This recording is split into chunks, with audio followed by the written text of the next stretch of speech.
एक बार की बात है, एक छोटा सा बच्चा रहता है जिसका नाम जय होता है, 8 वर्ष का। वह अपने दादा के साथ एक गांव में रहता है। तभी उसको उनके दादा को एक सूचना मिलती है कि एक पारस पत्थर नदी के किनारे मिल रहा है। तब उन्होंने अपने पोते को लेकर वो वहाँ गए और वहाँ पर बहुत सारे पत्थर थे। उन्हें समझ नहीं आया कि मैं कौन सा पत्थर चुनूँ।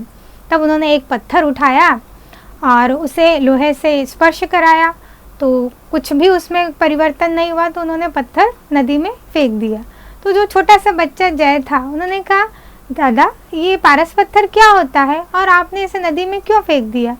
तो उन्हें दादाजी ने कहा कि बेटा, पारस पत्थर एक ऐसा पत्थर होता है जिससे हम लोहे से टच कराएं तो वह भी सोने में परिणित हो जाता है, इतनी उसमें क्षमता होती है।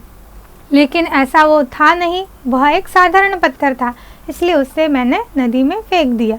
फिर वह उनकी जिज्ञासा और बढ़ी। दूसरे दिन भी वह आए, उन्होंने वही वापस किया, पत्थर उठाया, लोहे से टच कराया, कुछ भी नहीं हुआ लोहे में परिवर्तन, फिर से उन्होंने पत्थर नदी में फेंक दिया। इस तरह बार बार वो रोज आते थे। इस तरह 3 महीना, 4 महीना, 6 महीना बीत गया। लेकिन एक दिन बच्चों क्या हुआ, अचानक जैसे ही उन्होंने एक पत्थर उठाया और लोहे को टच कराया, पर उनकी तो आदत बन गई थी पत्थर को फेंकने की नदी में, तो उन्होंने पत्थर को नदी में फेंक दिया। तभी उनके पोते ने कहा, दादा दादा देखो ये इसके पत्थर में क्या परिवर्तन हुआ है। तो वह तुरंत सोने का बन गया था। क्यों? क्योंकि जो पत्थर उन्होंने नदी में फेंक दिया था वो क्या था, पारस पत्थर था, जिससे वह लोहा भी सोना बन गया था। तब उन्हें बहुत ही पछता हुआ कि हम इतने सालों से जिसे ढूंढ रहे थे, इतने महीनों से, उस पत्थर को ही मैंने नदी में फेंक दिया है।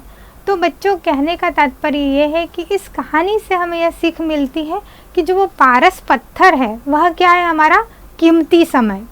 हम समय को यदि पहचानते हैं तो हमारा जीवन परिवर्तित होने लगता है। परम पूज्य गुरुदेव भी अपनी अखंड ज्योति में लिखते हैं कि जीवन का अर्थ है समय। जो जीवन से प्यार करते हैं वो आलस्य में समय न गंवाएं। हमारे YouTube चैनल शांति कुंज वीडियो गायत्री परिवार को सब्सक्राइब करें एवं बेल आइकन जरूर दबाएं ताकि गायत्री परिवार की विभिन्न गतिविधियों की जानकारी आपको मिलती रहे।